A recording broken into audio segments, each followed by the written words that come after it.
بسم الله الرحمن الرحيم الحمد لله رب العالمين الصلاة والسلام على سيدنا محمد وعلى آله وأصحابه أجمعين كلما ذكره الذاكرون وصل وسلم وبارك عليه كلما غفل عن ذكره الغافلون ربي يسر ولا تعسر وتمم بالخير يا فتاح وبك نستعين. السلام عليكم ورحمة الله وبركاته. On reprend donc nos Majlis, nos petites assises de Mudhakara, de révision et de lecture du livre Mabadi'u at-Ta'amuli ma'a as-Sunnati an-Nabawiyya du Cheikh Saïd Abdul Majid Al-Ghawri, qui est la version augmentée du livre Al-Madkhalu ila Dirasati Sunnati an-Nabawiyya qu'on avait commencé à étudier. Il s'agit, s'il me semble, de notre neuvième assise, après une petite coupure qui a duré un certain temps, malheureusement. Et donc, Inch'Allah, on reprend aujourd'hui donc, sur le sujet des usul au hadith et des usul de la sunna. Plus précisément, de l'histoire de la sunna et des grands principes régissant l'interaction que le musulman doit avoir avec la sunna, qui est la deuxième révélation qu'Allah nous a fait par l'intermédiaire de son prophète Muhammad sallallahu alayhi wa sallam. Donc, on s'était arrêté la dernière fois sur les différents types d'action que la sunna va avoir sur le Coran. Quel pouvoir la sunna va avoir sur le Coran? Pouvoir dans le sens, qu'est-ce que la sunna va faire, va pouvoir agir sur le Coran. Donc on s'était arrêté sur les exemples de nasr de la sunna, donc d'abrogation. Nasr en arabe, ça signifie l'abrogation. Donc on avait vu que la sunna peut faire nasr d'un hukm du Coran. La sunna peut faire l'abrogation d'un jugement que Allah a édicté dans le Coran. Et après, il y a un détail chez les savants du usul sur le fait que ça doit être un hadith mutawatir, ou bien il suffit que ce soit un hadith sahih, quand bien même il est ahad, il n'atteint pas le degré de tawatur. Donc ça, il y a une divergence chez les savants entre les savants Shafi'i, les savants Hanafi, Maliki, etc. Mais ils sont, en général, la majorité des savants, si ce n'est la quasi-totalité, Ahl Sunnah wal Jama'a, reconnaît que la Sunna peut venir abroger une règle du Coran. Il n'y a pas de contradiction dans cela, dans le fait que le prophète sallallahu alayhi wa sallam est lui-même inspiré par Allah et le Coran vient d'Allah. Donc si Allah décide d'inspirer son prophète alayhi salatu wassalam, au sujet de l'abrogation d'une règle que le Coran a révélée, c'est une révélation d'Allah. C'est Allah qui abroge une règle en passant par son prophète alayhi salatu wassalam. Donc on avait vu l'exemple par exemple du testament. Donc avant, Allah avait prescrit, avait dit qu'on pouvait faire son testament de la façon dont on veut. Ensuite, la sunna est venue et a fixé les ayants droit, etc. Donc la sunna a fixé en détail comment l'héritage doit se dérouler et a laissé le testament pour certaines catégories de personnes et sont exclus du testament les ayants droit parce qu'ils ont déjà eu leur part. Le prophète sallam a déjà fixé la part des ayants droit. Donc, c'était un exemple de sunna qui venait abroger un verset du Coran. Aujourd'hui, on va terminer ce chapitre. Donc, on va voir ce que la sunna peut faire sur le Coran. Donc, Bismillah ar-Rahman ar-Rahim. Ziyadatu sunnati nabawiyya ahkaman sakata anha al-Qur'an. Donc, la sunna du prophète Muhammad sallallahu alayhi wa sallam, elle peut venir rajouter des ahkam, donc des règles, dont le Coran n'a pas fait mention. Le Coran, Allah subhanahu wa ta'ala, dans le Coran, il n'a pas fait mention de ces règles, mais il les a révélées par l'intermédiaire de son prophète Muhammad sallallahu alayhi wa sallam dans la Sunna.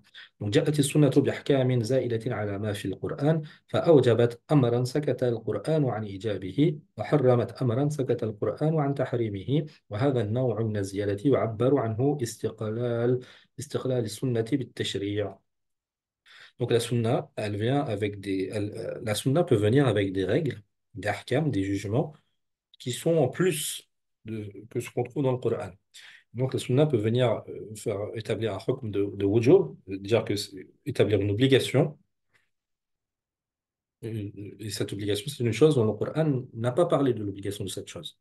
Ou bien, à contrario, elle peut interdire quelque chose dont le Coran n'a pas fait mention de son interdiction. Et donc, c'est de cette catégorie d'ajout dont on parle quand on parle de istiqlal ou sunnah bit tashri', dans le fait que la sunna est indépendante dans son action législative. Indépendante, bien sûr, parce que la source vient d'Allah, ici par l'intermédiaire du prophète sallallahu alayhi wa sallam.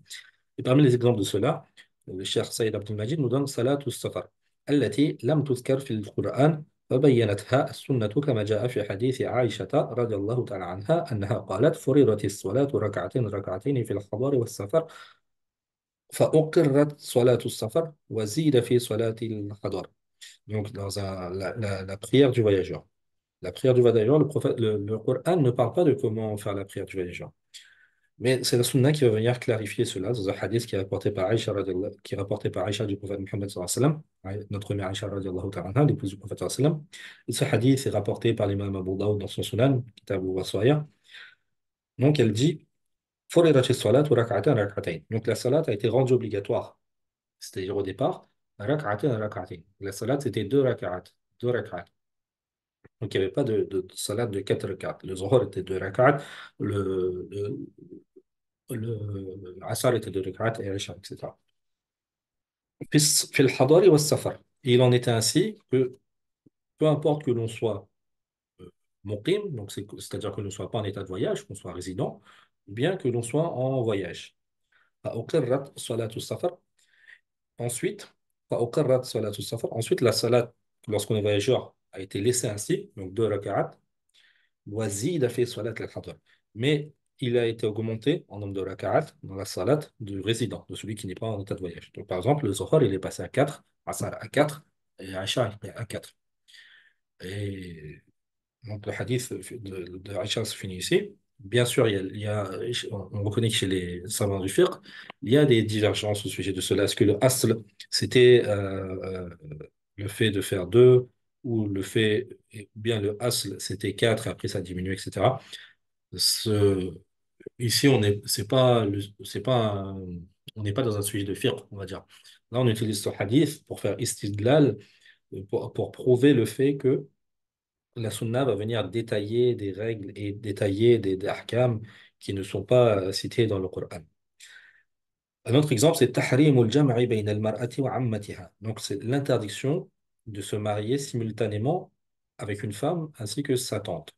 وبين المرء وخالتها, ainsi que sa tante Amma, c'est sa tante maternelle, et Khala, sa tante paternelle. كما في الحديث لا تنكح المرأة على عمتها ولا خالتها. Comme cela est édicté dans le hadith rapporté par l'imam Muslim, euh, où le prophète sallam a dit, on ne peut se marier avec une femme ainsi qu'avec sa Amma, donc sa tante maternelle, ni sa Khala, wala khalatiha, sa tante paternelle.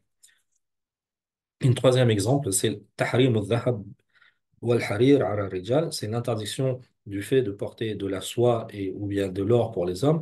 كما في الحديث الذهب والفضة والحرير والديباج هي لهم في الدنيا ولكم في الآخرة.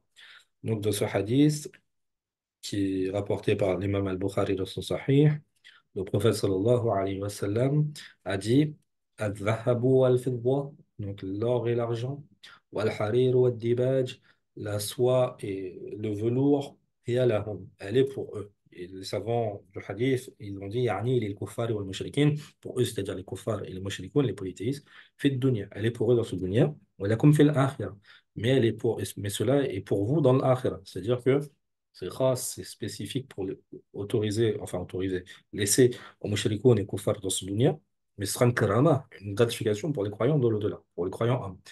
وفي حديث آخر من لبس الحرير في الدنيا فلن يلبسه في الآخرة. Donc le prophète sallam, il a dit dans notre hadith, qui est cette fois-ci rapporté toujours par l'imam al-Bukhari dans son Kitab al-Libas, le prophète sallam a dit, celui qui se vêtit, qui porte de la soie dans ce dunya, dans ce bas monde, فلن يلبسه في الآخرة. Il ne la portera pas dans l'akhira, dans l'au-delà. Un quatrième exemple, c'est tahrim kulli dhinabin min as-siba'i wa mikhlabin min at-tayr. C'est l'interdiction de la consommation de toute bête qui a des griffes et de tout oiseau qui a des cerfs. Les oiseaux, ils ont des cerfs recroquevillés, comme des griffes recroquevillées. Pour les mammifères, on dit des griffes. Kama fil hadith, comme cela est édicté dans le hadith qui est rapporté par l'imam Abu Daoud dans son Sunan, donc, le prophète sallam a dit Haramun alaykum al-humuru, Haramun alaykum al-humuru al-ahliya, wa khayluha wa bighaluha, wa kullu dhi nabin min as-siba' wa kullu dhi mikhlabin min at-tayr. Donc, dans le hadith, le prophète sallam a dit il est interdit pour vous al-humuru al-ahliya, c'est-à-dire l'âne domestique. L'âne domestique a été interdit pour, euh, pour la consommation. Et donc, dans la note, il y a une note qui est rapportée, que le cheikh a mis au sujet des animaux domestiques, qui est التي تألف البيوت. Donc, c'est ceux qui vivent parmi les maisons, qui sont domestiqués. ولها أصحاب. وهي مثل الإنسية ضد الوحشية. أما الوحشية فهو حلال. Donc, il dit, on dit أهلية, c'est-à-dire qui vit parmi vous, par opposition à wahshiyya, sauvage, parce que l'âne sauvage, il reste halal. Donc, voir dans Nihayatul fi Gharib al-Hadith de Ibn Athir, qui est un ouvrage qui vient définir tous les mots qui sont un peu problématiques ou qui ont une définition spécifique dans les hadiths, un ouvrage de référence. Ensuite, le professeur m'a dit, donc, vous interdit la consommation il est interdit pour vous l'âne domestique, wa khayluha wa bighaluha, donc les mulets et ouais, les- c'est un animal croisé avec le cheval et l'âne. Les- wa kullu dhi nabin min as-siba', et tous ceux qui ont des griffes parmi les bêtes sauvages, as-siba', أي سباع والوحوش كالأسد والذئب. Les sébars, c'est les bêtes sauvages comme le lion, le loup, donc c'est les carnivores, quoi. وكل ذي ناب وكل ذي مخلب من الطير. Et tout ce qui a des mikhlab parmi les oiseaux. Mikhlab, c'est les griffes recourbées, les cerfs, pardon. Donc c'est les oiseaux de chasse comme le faucon, l'aigle, etc. وغير ذلك من الأحكام الكثيرة التي سكت عنها القرآن الكريم فبينتها السنة النبوية. Et il y a bien d'autres jugements et de ahkam, de nombreux ahkam, dont le Coran al-Karim n'a pas fait mention, mais la Sunna est venue exposer le jugement de ces choses. وإن كانت تلك الأحكام زائدة على ما في القرآن إلا أنها تشريع من رسول الله صلى الله عليه وسلم. Quand bien même ces choses, ces ahkam, ces règles, bien en plus de ce qui est dit dans le Coran, mais elles sont tout de même une législation, quelque chose qui a été légiféré par le messager d'Allah, sallallahu alayhi wa sallam, وهو مما يجب طاعته, et ça fait partie des choses dont il est obligatoire de l'obéir en cela, ولا تحل معصيته, et dont il n'est pas permis de les désobéir en cela, امتثالا لما أمر الله عز وجل به من طاعة رسوله صلى الله عليه وسلم, et en mettant en application par cela l'ordre d'Allah Azza wa Jal, quand il a ordonné d'obéir à son messager, sallallahu alayhi wa sallam, quand il a dit dans la sourate An-Nisa, verset 80, من يطع الرسول فقد أطاع الله ومن تولى فما أرسلناك عليهم حفيظا. Donc Allah dit dans sourate An-Nisa, من يطع الرسول فقد أطاع الله. Celui qui obéit au messager, فقد أطاع الله, فقد أطاع الله. Donc il y a un rapport de causalité. Celui qui obéit au messager, alors il a obéi à Allah. ومن تولى, quant à celui qui se détourne, فما أرسلنا عليهم حفيظا. Alors nous ne t'avons pas envoyé, Ya Muhammad, nous ne t'avons pas envoyé sur eux en tant que gardien. Tu n'es pas responsable, ils se détournent, leur jugement reviendra à Allah. وما سبق يدلنا دلالة صريحة على أن للسنة النبوية أهمية كبيرة في دين الإسلام، إذ هي مصدر ثاني لتشريعه بعد القرآن الكريم. Donc, de ceux qu'on a vus précédemment, tout cela nous indique clairement, très clairement, que la sunna prophétique a une importance capitale dans la religion de l'islam, dans le din de l'islam, du fait que c'est masdarun thani li tashri'ihi ba'da al-Qur'an al-Karim, du fait que c'est la seconde source de législation après le Qur'an al-Karim. فنصوصه محتاجة دائما إلى البيان بالسنة في أمور كثيرة. Et les textes du Coran, ils ont en permanence besoin d'un exposé, d'un éclairage de la sunna dans beaucoup de choses. فلذلك قيل في السنة إنها مفتاح القرآن. C'est pour cela qu'il a été dit au sujet de la sunna que c'est مفتاح القرآن, c'est la clé du Coran. Le Coran ne peut être compris si on sépare le Coran de la sunna. La sunna, c'est le tafsir du Coran. فالعمل بها من لوازم العمل بالقرآن نفسه. Et donc le fait d'appliquer la sunna, ça fait partie, c'est une partie intégrante du fait d'appliquer le Coran. Si on applique le Coran, on doit appliquer la sunna, on ne peut pas séparer les deux. ولا يستغنى عنها في طريق تطبيق أوامره وتعاليمه. Et on ne peut s'en passer de la sunna quand on veut appliquer les ordres du Coran et les enseignements. فهي مصدر ضروري جدا إلى جانب القرآن في إقامة بناء الإسلام. Et donc c'est une source nécessaire, une source très importante avec le Coran si on veut établir la fondation de l'islam. وتقرير أحكامه, et si on veut appliquer les ahkam de l'islam. وإنارة طريقه, et c'est une source nécessaire pour éclairer la voie de l'islam, pour avoir un éclairage sur la voie de l'islam. Et donc, il a été dit, donc c'est le cheikh Mustafa Zarqa, donc il a dit ce qui va suivre. Donc, le cheikh Mustafa Zarqa, c'est un grand alim, usuli, faqih de Damas, qui est décédé au début, fin du XXe siècle, je crois, même au début du XXIe siècle. Je crois il y a 15-20 ans comme ça, même moins, je crois. Wallahu a'lam. C'est un grand savant qui a beaucoup écrit dans Usul al-Fiqh, et enfin, parmi les grands ulama du Sham, un des chers de nos machers, le cheikh Majid Makki. Donc il a dit فيخطئ كل الخطأ من يتوهم إمكان فصل السنة النبوية عن القرآن الكريم في وجوب العمل والتطبيق. Il a dit se trompe totalement, se trompe entièrement celui qui pense, yatawaham, celui qui a la chimère, qui pense qu'il est possible de séparer la sunna prophétique du Coran al-Karim au sujet de l'obligation de l'appliquer et de la mettre en pratique. ويتوهم أن العمل بالقرآن وحده يكفي في تنفيذ الشريعة. Et il se trompe totalement celui qui pense que le fait de mettre en application le Coran seul suffirait pour dire que ça y est, on a appliqué la charia. C'est-à-dire, on applique le Coran, on applique la charia. Cette personne se trompe totalement. ففكرة ترك السنة والاكتفاء بالقرآن هي إما جهل لا يقوم على علم وحقيقة. Donc, l'idéologie, la pensée qui veut qui dit que le fait de délaisser la sunna et de se suffire uniquement du Coran, cette pensée, c'est soit une ignorance qui est basée, qui n'est pas basée sur de la science et de la connaissance des réalités de l'islam, وإما تدليل يهدف إلى مقاصد تهديمية سيئة.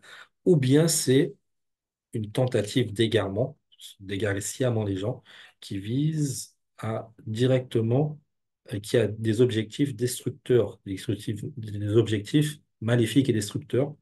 La ila haqiqatin ilmiya, et ce n'est en aucun cas une haqiqa, une réalité scientifique. Donc, personne qui va étudier l'islam pourra dire, en se basant sur une réalité scientifique, que c'est possible de séparer la sunna du Coran et de se suffire du Coran. Si quelqu'un dit ça, c'est soit un ignorant ou soit quelqu'un qui a des objectifs destructeurs et mauvais et qui veut détruire le din. Donc le cheikh Mustafa Zarqa, rahimahullah, il a dit cela dans un de ses épîtres qui est nommé Fil Hadith al-Nabawi. Donc ensuite, on passe à un autre chapitre qui est Nubdatun an kitabati sunnati nabawiyyati wa tadwiniha wa tasnifi fiha.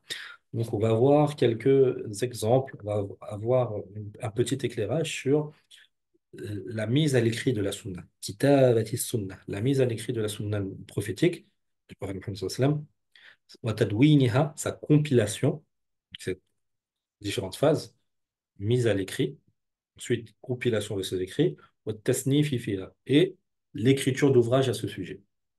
Là, le cheikh Sayyid Abdul Majid al-Awari, il a réuni juste dans son titre les trois phrases, les trois phases de la sunna. On voit que ces trois phases posent souvent problème pour les gens qui sont sujets aux shubuhat, aux élucubrations des coranistes, etc. Donc, il va revenir brièvement là-dessus. مرت السنة النبوية بمراحل من- منتظمة وأطوار متلاحقة في كتابتها ثم في تدوينها ثم في تصنيفها حتى تحقق حفظها من العبث والضياع. Donc la sunna prophétique, elle est passée par différentes phases. بمراحل منتظمة وأطوار متلاحقة par par des phases alternantes, par différentes étapes, que ce soit dans sa mise à l'écrit, ensuite dans sa compilation, son rassemblement, ensuite dans le fait qu'il y ait des livres qui étaient écrits précisément sur cela, sur ce sujet. حتى تحقق حفظها. Donc elle est passée par ces différentes phases jusqu'à ce que a été réalisé 100% totalement sa préservation, min al-abathi wa ad-diya', sa préservation contre le fait qu'elle soit perdue, ad-diya', ou bien que les gens fassent n'importe quoi. Les gens puissent mentir à son sujet, wal abath. ولا بد للدارس سنة من معرفة تلك المراحل والأطوار. Et donc, il est nécessaire pour celui qui étudie la sunna de connaître ces différentes étapes et ces différentes phases. وها هي نبذة عنها فيما يلي.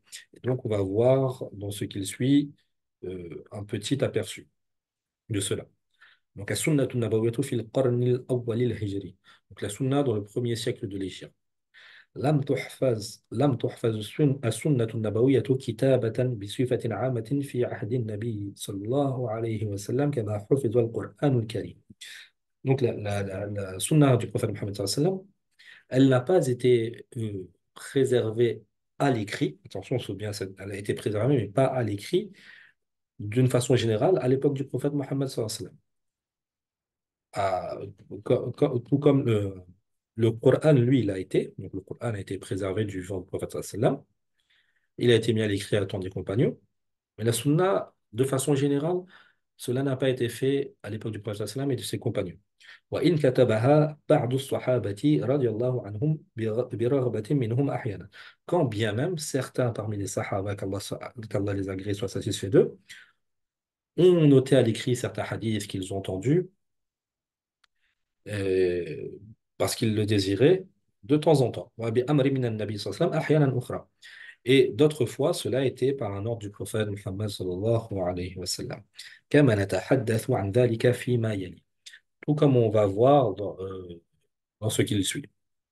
Donc, as-sunnatu fi ahdi nabi. La sunna à l'époque du prophète Muhammad sallallahu alayhi wa sallam.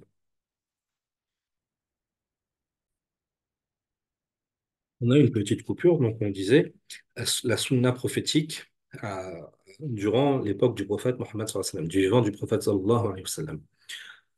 Donc, استعمل النبي صلى الله عليه وسلم الكتابة في تدوين ما ينزل عليه من القرآن واتخذ لذلك كتابا من الصحابة رضي الله عنهم فكان القرآن يكتب كله بين يديه صلى الله عليه وسلم على الرقاع والأدلاع والحجارة والسعف. Donc le prophète sallam, il l'a fait utiliser, il était ummi, donc il ne savait pas écrire et lire, il a fait utiliser l'écriture pour écrire et compiler ce qui descendait du Coran. واتخذ لذلك كتابا. Il a utilisé pour cela des scribes. Parmi les Sahaba, radiallahu anhum, le nom de ces scribes est très connu. Et il est dans les livres de Usul al-Qur'an, comme Zayd radiallahu anhu, Ubay ibn Ka'b, etc. فكان القرآن يكتب كله بين يديه صلى الله عليه وسلم. Donc le Coran a été écrit en entier, pas par une seule personne, mais morceaux, si on réunit tous les morceaux, ça fait un Coran en entier au temps du prophète sallallahu alayhi wa sallam. فكان القرآن يكتب كله. Donc le Coran tout entier a été écrit devant lui, de son vivant, yani, sallallahu alayhi wa sallam, sur des al-rika'. Donc al-rika' c'est le pluriel de ruq'atin, c'est des morceaux de feuilles, de feuillets ou des morceaux de cuir. Donc, les sahaba, ils écrivaient soit sur des morceaux de cuir, soit sur al-adla'. Al-adla', c'est le pluriel d'huile, c'est les os de côte de chameau, ou bien sur des pierres, des, des, des pierres ou des morceaux de palmier. Donc il y avait des morceaux de palmier, les branches de palmier, quand elles sont secs, les sahaba, ils écrivaient dessus. Donc ils écrivaient soit sur des morceaux de feuillets qu'ils avaient, mais qui étaient très rares, soit sur des os de chameau, que ce soit les omoplates de chameau, les côtes de chameau, etc. Les os qui sont quand même grands, pour qu'ils puissent quand même écrire dessus, ou bien ils écrivaient sur des pierres, ou bien sur des branches de palmier séchées. وكانت الآية من القرآن تنزل عليه صلى الله عليه وسلم. Donc le verset du Coran, il descendait sur le prophète sallallahu alayhi wa sallam, il était révélé sur le prophète sallallahu alayhi wa sallam, et le prophète sallallahu alayhi wa sallam فيأمر كاتب الوحي بكتابتها في موضع كذا من سورة كذا. Donc quand Jibril alayhi salam il venait avec le Coran, il révélait au prophète sallallahu alayhi wa sallam tel verset, le prophète sallallahu alayhi wa sallam il ordonnait aux compagnons qui étaient aux compagnons scribe qui était à sa proximité, il lui disait, il lui ordonnait de note ce verset dans telle sourate à tel endroit. Donc, le prophète sallam, lui, il connaissait le Coran par cœur, donc il disait tel endroit, tu mets tel verset, etc. واستمر الأمر على هذه الحال حتى وفاته صلى الله عليه وسلم. Et la situation a duré comme cela jusqu'à ce que le prophète sallam décède. Sallallahu alayhi wa sallam. Pensons à chaque fois qu'on entend son nom de dire sallallahu alayhi wa sallam, ne soyons pas avares. Le prophète sallam lui-même nous a enseigné que l'avare, c'est celui qui entend son nom et qui ne prie pas sur lui. Et pensons qu'à chaque salat qu'on fait sur lui, sallallahu alayhi wa sallam, c'est une gratification de la part d'Allah. C'est un cadeau de la part d'Allah si on peut faire salat sur lui. Sallallahu alayhi wa sallam. فلم يقبض عليه الصلاة والسلام إلا والقرآن محفوظ مكتوب لا ينقص إلا الجمع في مصحف واحد. Donc le prophète sallam n'est pas mort, alayhi salatu wassalam, sans que le Coran n'ait été préservé, mahfouzun, maktoubun, mis à l'écrit, la yanqusuhu illa al-jam'u fi mushafin wahidin. La seule chose qui manquait, c'est que tous ces différents écrits, le Coran en entier, soient réunis dans un seul mushaf, dans une seule copie. الذي قد تم في عهد الخليفة أبي بكر الصديق. Et cela a été fait à l'époque de Abu Bakr as-Siddiq, le calife du prophète Mohammed sallallahu alayhi wa sallam, qu'Allah l'agrée, donc le meilleur des hommes après les prophètes, Abu Bakr as-Siddiq radiyallahu ta'ala anhu. Et après, on sait, à l'époque de Omar, ça a continué avec le Mus'haf qui a déjà Hafsa. Et après, à l'époque de Uthman, c'est là où il y a eu la compilation vraiment de tous les Masahif et vraiment euh, la- l'étape finale de la mise à l'écrit du Coran.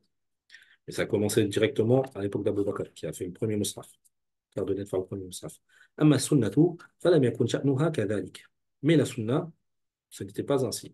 حيث إنها لم تدون جميعها تدوينا رسميا في عهد النبي صلى الله عليه وسلم كما دون القرآن. La sunna, c'était différent. Du fait qu'elle n'a pas été compilée entièrement et officiellement à l'époque du prophète sallallahu tout comme le Coran a été compilé à l'époque du prophète sallam par l'ordre du prophète sallam. Et il a été mis à l'écrit. ولم يأمر النبي صلى الله عليه وسلم أصحابه بذلك لأسباب عديدة. Le prophète sallam n'a pas ordonné à ses sahaba, il n'a pas ordonné à ses compagnons de faire cela pour de nombreuses causes. منها سببان هامان. Et- mais il y a deux causes principales, وهما. Et elles sont, premièrement, الأول أن النبي صلى الله عليه وسلم عاش بين أصحابه رضي الله عنهم بعد البعثة 23 سنة، فكان تدوين كل كلماته وأقواله وأفعاله وكتابتها عسيرا. Donc le prophète sallam, il a vécu parmi ses compagnons, qu'Allah les agrée, après qu'il ait été, euh, après la prophétie, donc après qu'il soit devenu prophète, donc Allah lui a révélé qu'il est prophète. Après cela, il a vécu 23 ans avec ses sahaba, ses compagnons, qu'Allah les agrée. Et durant cette longue période de 23 années, c'est difficile de compiler chaque mot, chaque parole, chaque geste et d'écrire cela. C'est compliqué parce que le prophète, il parle, il fait des discours, il a des discussions, etc. C'est presque impossible que le Sahaba puisse tout écrire de lui. ويحتاج ذلك إلى تفرغ كثير من الصحابة لهذا العمل الجليل. Mais cela aurait nécessité de tout noter que beaucoup de compagnons se consacrent entièrement à cette tâche immense. ثم لم يكن الصحابة رضي الله عنهم جميعا يحسنون الكتابة وقتئذ.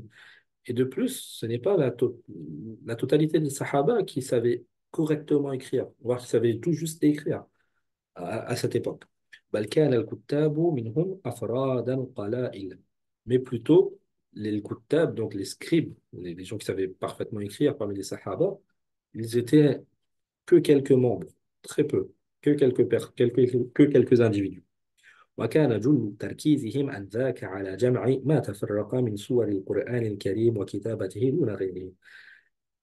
Et aussi, il y a le fait que la majorité de leur intérêt était à cette époque-là dans le fait de réunir les sourates du Coran qui étaient un peu éparpillées chez tous les compagnons. Certains ils avaient écrit telle sourate qu'ils avaient entendue, et un autre, il avait entendu telle sourate, il l'a mis à l'écrit. Donc, leur intérêt et le souci des Sahaba à cette époque, du prophète sallallahu alayhi wa sallam, c'était pour eux de faire la chasse, entre guillemets, aux sourates du Coran, de récupérer le maximum de sourates du Coran. et de les écrire. والثاني, la deuxième grande cause, c'est الخوف من حدوث اللبس عند عامة المسلمين إذا دونوا السنة فتختلط بالقرآن. La deuxième cause, c'est que le prophète Mohammed sallallahu alayhi wa sallam, il y a une peur pour lui auprès et de ses compagnons aussi, que le fait de noter toute la sunna crée une fausse croyance chez la masse des musulmans. Du fait que si ils auraient compilé la sunna, il y avait un danger chez les musulmans, chez la Ummah naissante, que la sunna se mélange avec le Coran. C'est-à-dire que une parole du prophète sallam soit mélangée avec un verset. Et donc, le Coran n'aurait pas été préservé comme il a été préservé de façon impeccable. وخصوصا في تلك فترة المبكرة التي لم يكتمل فيها نزول الوحي.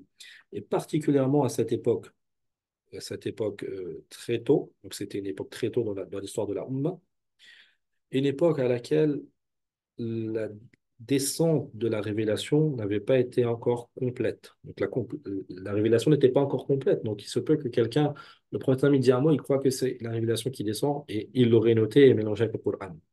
وكان القرآن ينزل فيها مفرقا حسب الوقائع والأحداث. Et le Coran, donc Allah nous dit qu'il a révélé le Coran à la mukthin et il a révélé le Coran par morceaux et en différentes époques. Selon le Coran était révélé mufarraqan, de façon dispersée dans le temps. Il n'est pas descendu d'un coup. C'était à différentes occasions en fonction des événements, en fonction des occasions. إضافة إلى أن العرب كانوا أمة أمية. De plus, les Arabes, donc les Arabes, le Quraysh du Hijaz, ils étaient majoritairement une communauté ummiya, une communauté illettrée dans le sens où c'était une communauté orale, une communauté d'oralité. L'écriture n'avait pas une grande place, bien qu'il y avait les sab'a mu'allaqat, les 7 poèmes qui ont été notés, accrochés sur la Kaaba, etc. Il y avait des gens qui écrivaient chez les Arabes. Ils connaissaient, il y en avait qui avaient aussi très peu, mais qui avaient aussi connaissance des livres des Ahlul Kitab, du fait qu'ils fréquentaient aussi des juifs et des chrétiens, etc.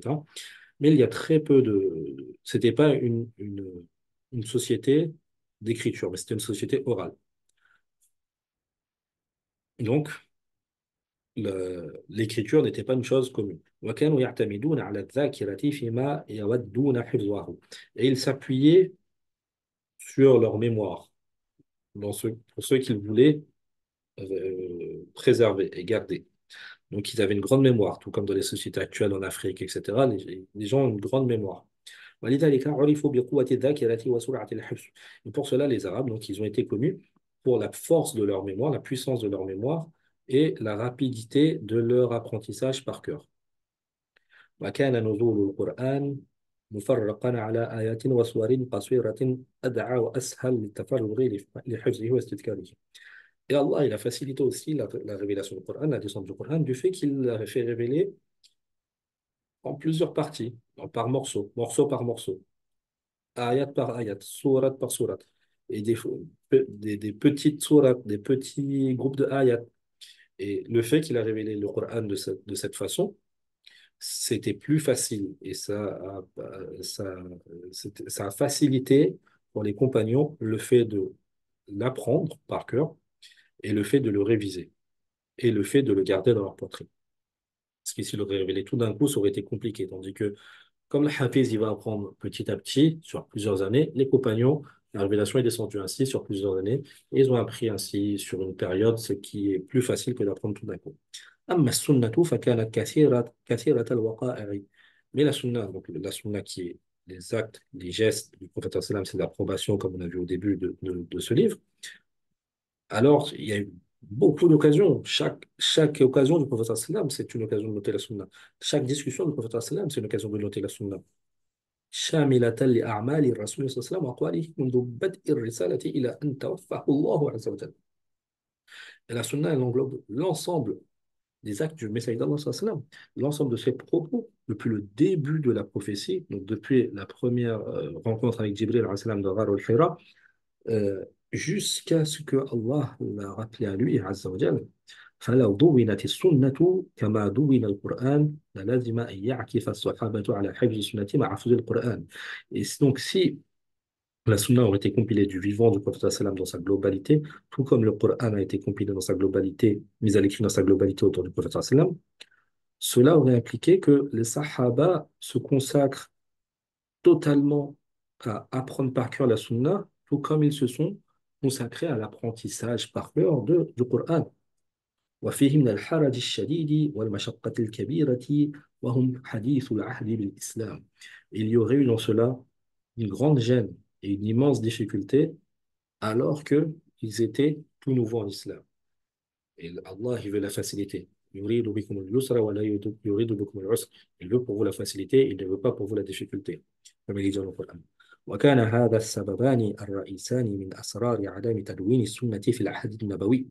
Et donc, ces deux causes principales, ceux-là sont les deux causes principales dans lesquelles réside le secret de pourquoi la sunna n'a pas été compilée et mise à l'écrit du vivant du prophète sallallahu alayhi wa sallam à l'époque prophétique. وبهذا نفهم سر نهي الرسول صلى الله عليه وسلم عن كتابتها عندما قال لأصحابه رضي الله عنهم لا تكتب عني ومن كتب عني غير القرآن فليمحه. Et donc, on comprend, après avoir vu cela, cette introduction, on comprend aussi le secret de l'interdiction que le prophète sallallahu alayhi wa sallam il a fait à un moment donné d'écrire ce qu'il dit, d'écrire la sunna lorsqu'il a dit à ses compagnons, radiallahu anhum, les hadiths qui est rapporté par les musulmans dans son sahih, la taktubu anni, n'écrivez pas de moi, c'est-à-dire n'écrivez pas ce que je dis. Wa man kataba anni ghayra al-Qur'an falyamhu. Et celui qui écrit de moi autre que le Coran, alors qu'il l'efface. Les Coranistes aiment bien s'accrocher à ce hadith en l'extirpant de son contexte. Ce hadith, il vient dans un contexte précis, à certains compagnons, à un moment précis. Le prophète sallam, par exemple, il va dicter le Coran, mais ensuite il va parler. Les compagnons, à l'époque, ils n'avaient pas beaucoup de, comme on a vu, ils n'avaient pas beaucoup de support pour écrire. Il y avait des os de chameau, quelques os de chameau, quelques pierres, grandes pierres, quelques feuillets très rares, ou bien des morceaux d'al-nakhil, des branches de palmiers séchés. Donc, ils écrivaient, et s'ils auraient voulu écrire la sunna, on ne pouvait pas clairement distinguer, on ne pouvait pas passer à la ligne, etc. Donc il y avait un risque que ça se mélange. Et c'est pour ça que le prophète sallam, il a dit à ce moment-là, n'écrivez pas de moi, et celui qui écrit de moi autre que le Coran, alors qu'il l'efface, afin qu'il n'y ait pas de danger de mélanger ses propos, sallallahu alayhi wa sallam, avec les propos qu'Allah lui a révélés. Donc, ولكن هذا لا يعني أبدا أن السنة لم يكتب منها شيء في عهد الرسول صلى الله عليه وسلم. Mais ceci ne signifie absolument pas que la sunna n'a pas, que rien de la sunna n'a été écrit du vivant du prophète sallam. فقد وردت آثار صحيحة تدل على أنه قد وقعت كتابة شيء من السنة في العصر النبوي. Et il y a des athars, il y a des récits authentiques, صحيحة, qui indiquent que c'est arrivé qu'il y a eu, dans plusieurs cas, où la sunna a été mise à l'écrit à l'époque du prophète sallam. ولكن هذا الكتابة كانت بصفة خاصة. Mais cette mise à l'écrit, elle était exceptionnelle. Ce n'était pas la norme, c'était l'exception plutôt. ولم تكن عامة بحيث تتداول هذه الكتب بين الناس. Et ce n'était pas aussi quelque chose de généralisé, de façon à de généraliser au point où les gens se passaient ces feuillets, ces livres, enfin ces livres, ces supports où étaient écrits les hadiths. Ça ne se passait pas comme ça, c'était gardé par un compagnon. C'était pas généralisé. فقد أمر النبي صلى الله عليه وسلم أصحابه في فتح مكة أن يكتبوا لأبي شاه الخطبة التي ألقاها عند فتح مكة. Il y a dans le récit de la conquête de Mecca par le prophète Mohammed sallallahu alayhi wa sallam, donc quand le prophète sallallahu alayhi wa sallam a fait sa célèbre khutbah, il a ordonné à ses compagnons d'écrire pour Abi Shah. Abi Shah, c'est Rajulun min al-Yaman, c'est un sahabi qui était au Yaman, qui a حاضرا في تلك المناسبة وطلب من النبي صلى الله عليه وسلم أن تكتب له تلك الخطبة. Donc ce compagnon Abi Shah, il était quand même là, mais il a voulu que le prophète sallam fasse noter pour lui cette khutbah pour pas qu'il l'oublie, pour qu'il puisse la ramener peut-être à son peuple, etc. Donc la khutbah que le prophète sallam a donnée le jour de la conquête de Mecca, elle a été écrite pour ce compagnon Abi Shah, radiyallahu ta'ala anhu. وكتب صلى الله عليه وسلم كتبا إلى الملوك والأمراء يدعوهم فيها إلى الإسلام. Tout comme le prophète sallam, il a fait écrire des missives et des lettres aux différents rois et chefs et princes de la région quand il les a appelés à l'islam, comme il a écrit à Kisra, comme il a écrit au roi de Oman, au roi aux tribus de Oman, comme il a écrit aux tribus au, au roi des Coptes, ou comme il a écrit au roi des Romains, etc. Kataba, sallallahu alayhi wa sallam, Kutuban ila muluki wal umara yad'uhum ila l'islam. Donc il a prêché l'islam, il a ordonné à ses compagnons d'écrire Min Muhammad Rasulullah sallallahu alayhi wa sallam, de la part du Muhammad sallallahu alayhi wa sallam, au par exemple Qaysar Azim al-Rum, à César, le grand des Romains, le chef des Romains. كما ثبت أنه عليه الصلاة والسلام كتب لبعض أمرائه وعماله كتبا حدد لهم فيها الأنصبة ومقادير الزكاة والجزية والديات. Tout comme il est établi de façon authentique que le prophète sallallahu alayhi wa sallam a fait écrire à certains de ses umara, certains de ses émirs, donc certains de ses subordonnés, les sahaba qui les nommés chefs de région, et certains de ses agents, de ses employés, il leur a fait écrire des lettres dans lesquelles il expliquait de façon détaillée et concise les quantités, par exemple, de la zakat, ou bien de la jizya, ou bien de la diya, donc du prix du sang, etc. Il écrivait, c'était des lettres administratives. Le prophète sallam, il écrivait à ses subordonnés. كما ثبت أن بعض الصحابة كانت لهم صحف خاصة. Tout comme il est établi authentiquement que certains compagnons, ils avaient leur propre feuillet. وكانوا يدونون فيها بعض ما سمعوه من رسول الله صلى الله عليه وسلم. Dans ces feuillets, ces compagnons qui faisaient partie des compagnons qui savaient écrire, ils compilaient pour eux ce qu'ils avaient entendu du prophète sallallahu alayhi wa sallam. Et parmi ces exemples-là, il y a Sahifati Abdullah ibn Amr ibn al-As radiallahu ta'ala anhum. Donc les feuillets de Abdullah ibn Amr ibn al-As radiallahu ta'ala anhuma, le fils du grand compagnon Amr ibn al-As, التي كان يسميها الصادقة. Donc, Abdullah ibn Amr ibn al-As, il avait noté sur des feuilles qu'il avait gardées auprès de lui certains hadiths qu'il avait entendus du prophète sallam, et il appelait ces petits cahiers qu'il avait as-Sadiqa, donc la véridique. وصحيفة علي ibn Abi Talib. De la même façon, Ali ibn Abi Talib, radiallahu ta'ala anhu, le calife bien guidé et le cousin du prophète sallam, il avait aussi التي كتب في أحكام الدية وفكاك الأسير. Il avait aussi noté ce que le prophète sallam lui avait expliqué et lui avait ordonné au sujet des règles de la dia, donc les règles du prix du sang, quand quelqu'un a fait un homicide involontaire, donc il y a le prix du sang qui doit être payé. Donc le prophète sallam a expliqué cela à Ali et il a noté, et de même il a noté aussi les détails de Fikak al-Asr, de la libération des prisonniers, etc. وغيرهما من الصحف العديدة التي كانت عند الصحابة. Il y a d'autres exemples de petits cahiers, petits livrets qu'il y avait chez certains compagnons, الذين كتبوا فيها ما سمعوه من رسول الله صلى الله عليه وسلم من الحديث, dans lesquels ils avaient écrit ce qu'ils avaient entendu du Messie صلى الله عليه وسلم comme hadith. إلى غير ذلك من القضايا المتعددة التي تدل على وقوع الكتابة في عهد النبي صلى الله عليه وسلم بصفة خاصة. أما كتابة السنة بصفة عامة فلم يقم بها أحد في حياة النبي صلى الله عليه وسلم لأسباب سبق ذكرها. Et donc, dans, donc on a vu qu'il y a différentes situations où il y a eu certains hadiths, certains propos du prophète sallallahu alayhi wa sallam, certaines actions du prophète sallallahu alayhi wa sallam qui ont été écrits à l'écrit, qui ont été mis à l'écrit du vivant du prophète sallallahu alayhi wa sallam, mais que cela reste une chose exceptionnelle, c'est pas la norme, c'est dans certaines situations, ça c'est arrivé, et ce n'était pas courant, on va dire.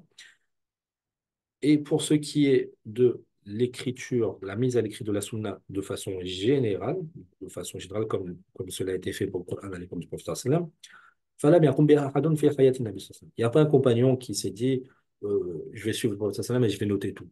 Il y avait des compagnons qui le suivaient et qui apprenaient par cœur tout, comme Abu Huraira, radiallahu ta'ala anhu, Abu Sa'ad al-Khudri, etc. Mais il n'y en avait pas qui le suivaient avec leur support et qui gravaient tout ce qu'ils voyaient. Et donc on a vu les causes de cela dans ce passage. السنة النبوية السنة النبوية في عهد الخلفاء الراشدين. Donc maintenant, il y a la deuxième phase. La deuxième phase, c'est la sunna prophétique à l'époque des califes méguidés. كما لم تدون السنة في الصحف في عهد الرسول صلى الله عليه وسلم خشية اختلاطها بالقرآن الكريم فإنها لم تدون كذلك في عهد الخلفاء الراشدين رضي الله عنهم كراهة أن يتخذها الناس مصاحف يضاهون بها صحف القرآن. Donc, tout comme la sunna du prophète Muhammad sallallahu alayhi wa sallam n'a pas été compilée dans un seul cahier, dans un seul livre du vivant du prophète sallallahu alayhi wa sallam, de peur que cela se mélange au Coran, que les gens pensent que c'est ça aussi c'est le Coran. فإنها لم تدون كذلك في عهد الخلفاء الراشدين. De la même façon, elle n'a pas été mise à l'écrit dans un seul livre, dans un seul cahier, à l'époque des califes bien guidés. Qu'Allah soit satisfait de nous. Abu Bakr, Omar, Othman, Ali, radiallahu ta'ala anhum. De peur que أن يتخذها الناس مصاحف, de peur que les gens prennent cela comme un mushaf, comme un exemplaire du Coran. Wahuna biha suhuf al-Qur'an, et qu'ils le fassent un équivalent de l'exemplaire du Coran. C'est-à-dire que cette phase-là, ils s'étaient concentrés, les califes bien guidés, sur la préservation du Coran. Et donc, s'ils auraient préservé aussi à l'écrit les hadiths, ils auraient fait une compilation, il y avait ce risque, surtout avec beaucoup de nouveaux musulmans, beaucoup de conquêtes et beaucoup de peuples qui rentraient dans le dîn, etc., que les gens mettent sur le même pied d'égalité la sunna et le Coran, et que ça se confonde, comme cela est arrivé avec les révélations précédentes. Sur les révélations précédentes, par exemple, la Bible de maintenant, il y a des paroles qui ont été révélées par Allah, et il y a beaucoup de choses qui ont été mélangées avec les exégèses, avec les paroles des prophètes, des nations précédentes, des saints des nations précédentes, etc. Et de leur ulama. وعهدهم بالقرآن لا يزال حديثا. Donc, alors, donc là, le cher Saïd, il dit que cette peur était due au fait que les gens, le Coran compilé, c'était nouveau pour eux. Donc, il y avait ce risque que ça se confonde. وخصوصا من دخل في الإسلام من أهل الآفاق. Et particulièrement pour ceux qui étaient entrés dans le dîn de l'islam parmi les gens des contrées lointaines. ولو أن السنة دونت ووزعت على الأمصار. Et si la sunna avait été compilée dans un livre, et ce livre avait été distribué dans les différentes régions conquises, وتناولها الناس بالحفظ والدراسة, et qu'à cette époque, les gens se seraient consacrés à la prendre par cœur de façon globale et à l'étudier, la zahamat al-Qur'an, alors ceci se serait mélangé avec le Qur'an, ولم يؤمن أن تلتبس به على كثير منهم, et on n'était pas sûr que cela ne se mélange pas pour beaucoup de gens avec le Coran. Les gens n'auraient pas fait la différence. لذلك أحجم الخلفاء الراشدون رضي الله عنهم عن كتابة السنة وتدوينها مدة خلافتهم. Et c'est pour cela que les califes bien guidés, Abu Bakr, Omar, Othman, Ali, رضي الله عنهم, durant l'époque de la Khulafa, donc près de 30 ans, pendant ces 30 ans, ces califes n'ont pas ordonné de compiler la sunna. Donc, le, le cheikh, ici, fait une petite note. Il nous dit وكان عمر بن الخطاب رضي الله عنه فكر في أول الأمر في جمع السنة. Donc, il nous dit que Omar ibn al-Khattab, رضي الله عنه, le second calife, donc, qui est devenu calife 2 ans après la mort du prophète, quand Abu Bakr est mort, il a eu cette idée à un moment. Au début de son khilafa, il a eu l'idée de compiler la sunna. فاستفتى أصحاب النبي صلى الله عليه وسلم في ذلك. Donc, mais il a voulu demander la fatwa, il a voulu consulter les compagnons du prophète sallallahu alayhi wa sallam. Omar, il faisait la shura, il demandait constamment conseil pour ses décisions. فأشاروا عليه بأن يكتبها. Certains, et ses compagnons, ils ont dit, écris-la. فطفق رضي الله عنه يستخير الله فيها شرا. Donc les compagnons leur ont dit, oui, c'est une bonne chose, écris, ordonne de mettre à l'écrit toute la sunna, toute la sunna que les compagnons présents avaient retenue. Et donc Omar, il a quand même voulu faire istikhara. Donc, il a fait istikhara, il a demandé à Allah pendant un mois. ثم أصبح يوما وقد عزم الله له. Et au bout d'un moment, un jour, il s'est réveillé un matin et Allah avait mis dans son cœur une conviction. فقال إني كنت أريد أن أكتب السنة. J'ai certes voulu, et Omar, il a dit, j'ai certes voulu mettre à l'écrit les sunnah, donc les hadiths, وإني ذكرت قوما كانوا قبلكم كتبوا كتبا. Mais ensuite, je me suis rappelé de certains peuples qui sont venus avant vous, qui ont écrit des livres de leurs prophètes, فأكبوا عليها, et ils se sont euh, concentrés uniquement là-dessus. وتركوا كتاب الله, ils ont délaissé le livre d'Allah. وإني والله, et moi par Allah, لا أشوب كتاب الله بشيء أبدا. Je ne vais, par Allah, je ne mélangerai jamais avec le livre d'Allah autre chose. Donc, il fait sûrement ici allusion aux Yahoud qui se sont concentrés sur le Talmud et qui ont délaissé les paroles de leur prophète et après qui ont perdu la préservation de leur livre et qui ont mélangé cela avec leurs propos. ولكن ملكات الناس لا تزال قوية. Mais cependant, à l'époque des compagnons, sallallahu alayhi wa sallam, à l'époque des compagnons, sallallahu alayhi wa sallam, donc, radiyallahu anhum, les gens avaient gardé quand même une forte mémoire. Les compagnons qui avaient appris par cœur des milliers de hadiths, ils continuaient à les réviser. C'était pas forcément à l'écrit, il y a certains qui étaient à l'écrit, mais les mémoires étaient encore fraîches. وحوافظهم كانت قادرة على حفظ السنن وأدائها أداء أمينا متى شاء. Et leur mémoire, leur puissance mémorielle était toujours capable de retenir ces sunnans, mais non seulement de les retenir, mais de les transmettre de façon sûre et entière quand ils le voulaient. Donc, on va s'arrêter ici aujourd'hui et on verra, Inch'Allah, la semaine prochaine, la troisième phase de la compilation de la Sunna, qui est la Sunna prophétique, fi qarni thani al-Hijri, la Sunna prophétique lors du deuxième siècle de l'Hégire. Donc, ça va être principalement sous le Khilafat des Umayyads, donc des Omeyyades, et à cette époque où il y avait encore beaucoup, au début de Sahaba, il y avait beaucoup de tabi'in, donc de disciples de Sahaba, et de tabi'in, de disciples de Sahaba. Et la sunna continue à être préservée, mais de façon orale, majoritairement. Et ça va être dans cette phase-là, dans cette seconde phase, dans le second siècle de l'Hégire, où on va voir que sous l'ordre du cinquième calife Baghdadi, Omar ibn Abd al-Aziz, il a commencé à avoir des ordres califales de mettre à l'écrit, de faire des livres sur la sunna. Donc on verra ça, Inch'Allah, la prochaine fois. On demande à Allah Azza wa Jal d'accepter de nous.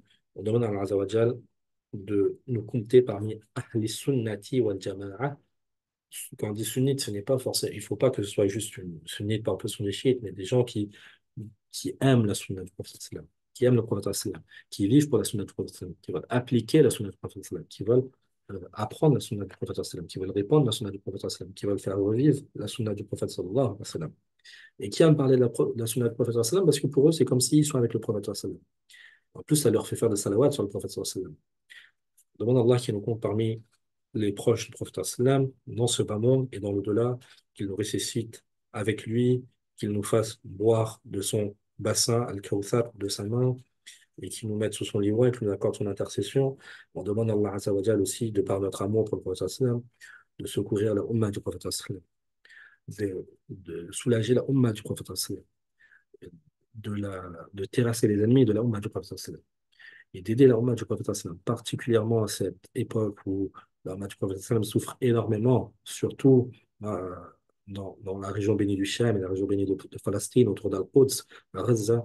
On demande à Allah Azza wa Jal qu'il leur apporte la victoire, qu'il les préserve, qu'il leur donne de leur subsistance, alors que les mouchrikoun et les ashrar, les pires des créatures parmi les mouchrikoun et ceux qui se prétendent de l'islam, les privent de leur subsistance, les privent de nourriture, de boissons, de médicaments. On demande à Allah qu'il descende sur eux la sakina, la rahma, le rizq, la guérison et la victoire, et qu'il nous utilise pour cela, et qu'il nous pardonne notre ouzlan. وصلى الله على سيدنا محمد وعلى آله وصحبه أجمعين سبحان ربك رب العزة عما يصفون وسلام على المرسلين والحمد لله رب العالمين